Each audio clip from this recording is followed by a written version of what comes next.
امریکہ اور اسرائیل کی جانب سے ایران کے خلاف شروع کی گئی جنگ کو 100 دن مکمل ہو گئے ہیں۔ امریکی صدر ڈونلڈ ٹرمپ نے ابتدا میں دعویٰ کیا تھا کہ یہ جنگ بہت جلد ختم ہو جائے گی، تاہم 100 دن گزرنے کے باوجود نہ صرف خطے میں کشیدگی برقرار ہے بلکہ عالمی معیشت، توانائی کی منڈیوں اور سفارتی تعلقات پر بھی اس کے گہرے اثرات مرتب ہوئے ہیں۔ 7,000 سے زائد ہلاکتیں۔ ابتدائی اعداد و شمار کے مطابق جنگ کے آغاز سے اب تک کم از کم 7,000 افراد جان کی بازی ہار چکے ہیں۔ لبنان میں 3,593، ایران میں 3,468، جبکہ خلیجی ممالک میں 29 افراد ہلاک ہوئے۔ ایرانی حملوں میں 26 اسرائیلی اور 13 امریکی فوجی بھی مارے گئے۔ ماہرین کے مطابق ہلاکتوں کی تعداد میں مزید اضافہ ہو سکتا ہے کیونکہ مختلف علاقوں سے معلومات مسلسل موصول ہو رہی ہیں۔ لاکھوں ایرانی بھی بے گھر۔ جنگ کے ابتدائی 2 ہفتوں میں امریکہ اور اسرائیل کے فضائی حملوں کے باعث ایران میں 30 لاکھ سے زائد افراد نقل مکانی پر مجبور ہوئے۔ حملوں میں بنیادی ڈھانچے اور شہری تنصیبات کو نشانہ بنایا گیا۔ آبنائے ہرمز تقریباً بند، عالمی تجارت متاثر۔ جنگ کے آغاز کے بعد آبنائے ہرمز میں جہازوں کی آمد و رفت شدید متاثر ہوئی۔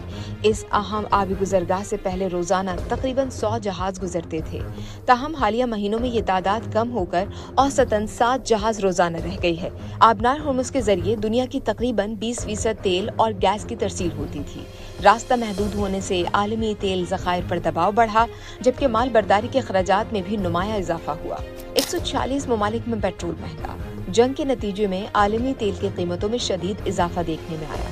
برینٹ کروڈ جو جنگ سے قبل تقریباً $70 فی بیرل تھا، $120 تک پہنچ گیا اور اب بھی تقریباً $100 فی بیرل کے قریب برقرار ہے۔ اس اضافے کے اثرات دنیا بھر میں محسوس کیے گئے ہیں۔ الجزیرہ کے مطابق کم از کم 146 ممالک میں پیٹرول کی قیمتوں میں اضافہ ریکارڈ کیا گیا۔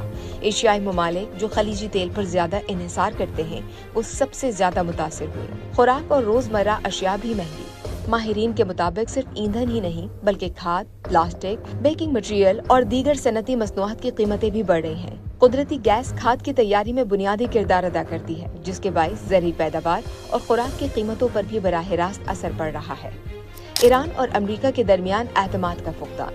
مشرق وسطیٰ کے امور کے ماہرین کے مطابق جنگ کے خاتمے کا امکان موجود ہے، تاہم مستقل امن معاہدے کی راہ میں سب سے بڑی رکاوٹ باہمی اعتماد کا فقدان ہے۔ تجزیہ کار کہتے ہیں کہ ایران کو خدشہ ہے کہ امریکہ مستقبل میں کسی بھی معاہدے کی مکمل پابندی نہیں کرے گا، جبکہ واشنگٹن ایران کے جوہری پروگرام پر سخت موقف اپنائے ہوئے ہے۔